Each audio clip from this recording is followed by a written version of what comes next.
Pemirsa, upah minimum baik UMP maupun UMK untuk tahun 2024 sudah ditetapkan. Namun hingga saat ini masih ada keberatan yang kemudian disuarakan oleh pihak buruh. Polemik seputar penetapan upah minimum ini kemudian bahkan nampaknya selalu terulang setiap tahunnya. Bagaimana kemudian sebenarnya hal ini bisa dijembatani? Saya sudah bersama dengan Ketua DPP Apindo Jawa Barat, ada Ibu Ning Wahyu Astutik untuk membahas masalah ini. Halo Ibu Ning, apa kabar? Alhamdulillah baik Mbak Didis. Alhamdulillah kabar baik Ibu. Ibu Ning, tadi kan sudah disebutkan bahwa memang SK pengupahan ini sudah selesai, sudah diketok palu baik di UMP maupun UMK. Tapi ternyata di lapangan di Jawa Barat khususnya ya masih ada kemudian penolakan seperti demo dan juga lain sebagainya. Sampai hari ini itu kenapa masih terjadi, Bu? Kalau bicara demo, kita itu banyak hal ya, banyak faktor. Yang pertama ini dulu deh, adanya demo itu berarti adanya signal bahwa penyampaian pendapat itu terjadi, ya kan? Dan itu bagus kalau tentang itu. Dan hal-hal yang lain adalah bahwa demo itu menunjukkan bahwa berapapun kenaikan buruh, kenaikan upah selama ini ya, kan demo nggak hanya hari ini ya, Mbak Didis ya. Kemarin-kemarin juga hampir setiap tahun itu terjadi. Dan berapapun naiknya, buruh tidak akan pernah puas. Dan berapapun perubahannya, pengusaha juga nggak pernah happy gitu. Jadi kemudian mereka menyalurkan itu melalui demo. Cuma kalau pengusaha kan anteng-anteng ya, meskipun nggak setuju. Nah kalau buruh ini mereka punya mekanisme demo gitu. Nah yang kedua sebenarnya buruh, rekan-rekan buruh ini berpendapat, menurut saya dengan adanya demo mereka itu akan bisa merubah keputusan atau kebijakan gitu. Dan juga ya yang lain ini menunjukkan demo ini bahwa LKS Tripatrit di daerah itu tidak berjalan. Gitu.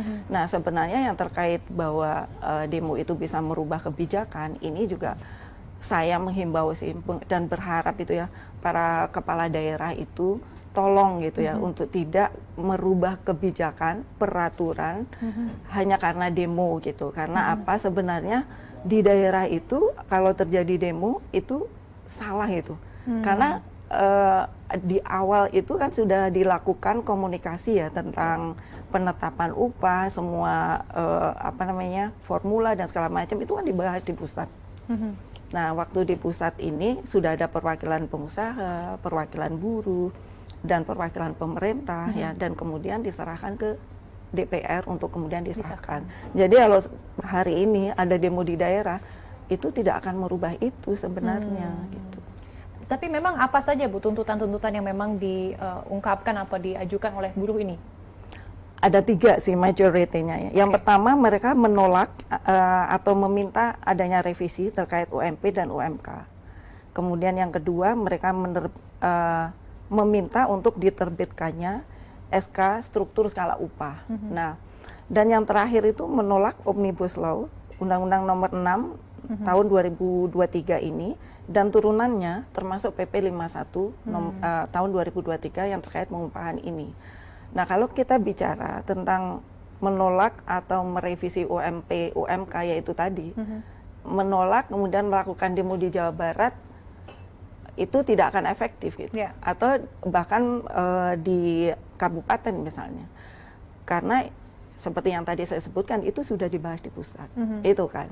Dan kemudian kalau mereka meminta menerbitkan struktur skala upah, sebenarnya struktur skala upah ini bukan wewenang pemerintah untuk menentukan, dan hal itu diatur dalam Undang-Undang Nomor 6 tahun 2023 yang sebenarnya itu adalah kewenangan pengusaha ya, dan kemudian dibicarakan dengan buruh di perusahaan masing-masing gitu. Oke, dan ini sebenarnya SK sudah ketok palu tapi masih ada tuntutan ataupun penolakan begitu. Bagaimana upaya menyikapinya begitu dari Apindo sendiri?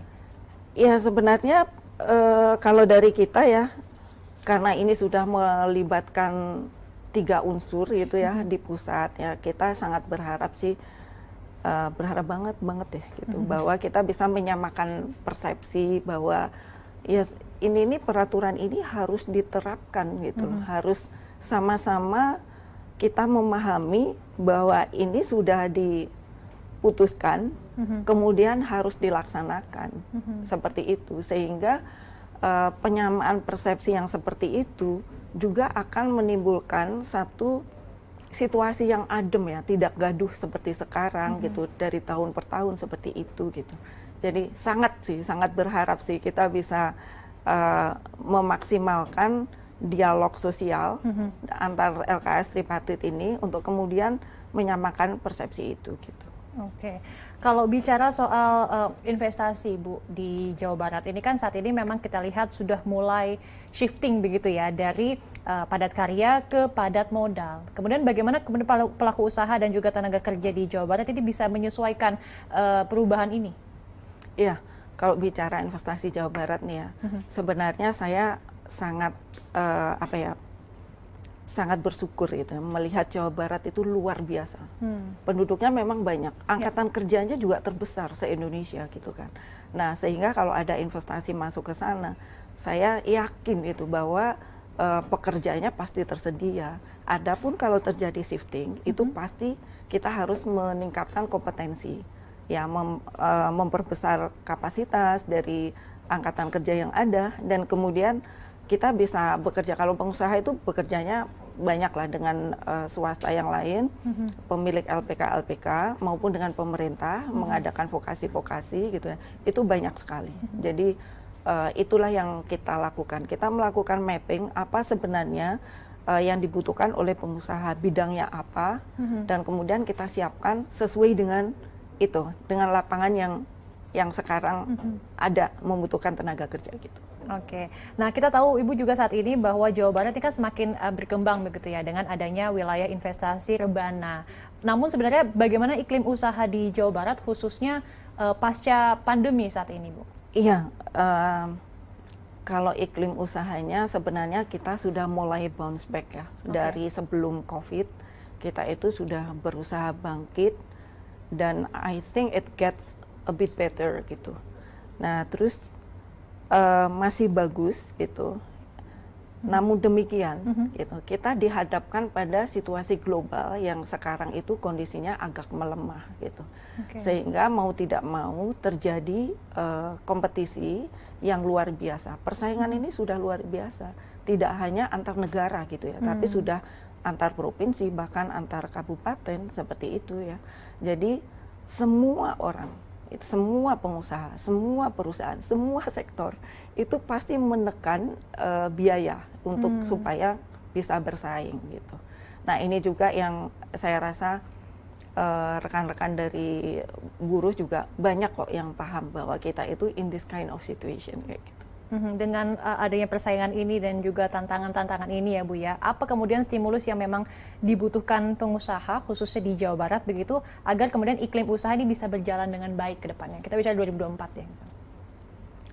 Kalau menurut saya sih yang pertama sebenarnya ya, kalau pengusaha itu investasi sekarang kan kita juga pengen tahu ya Mbak Didis ya, what's going on in the next year, 2 years later, 3 years, kayak seperti itu. Jadi pengusaha itu butuh visibilitas dan visibilitas itu salah satunya bisa diraih apabila di situ ada kepastian hukum gitu. Nah contoh kecil aja dah, misalnya kayak kita bicara upah tadi ya.